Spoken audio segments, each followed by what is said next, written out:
แก้วหวานเนี่ยลูกใส่ได้ใส่เลยพอเนี่ยลูก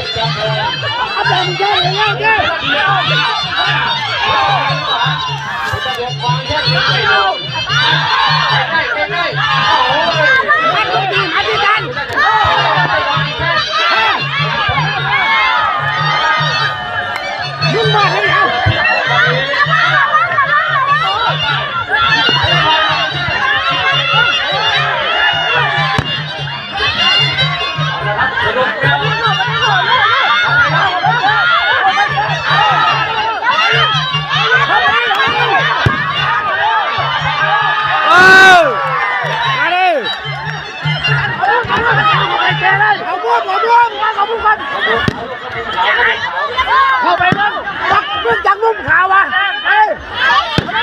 เข้าไป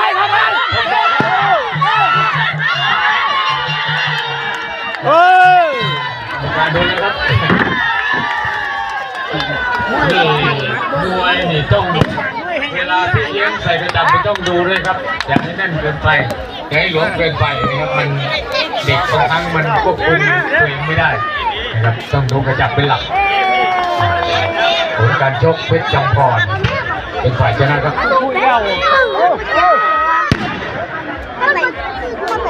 ผู้ต่อไปครับเชิญครับท่านอาจารย์ผู้ต่อ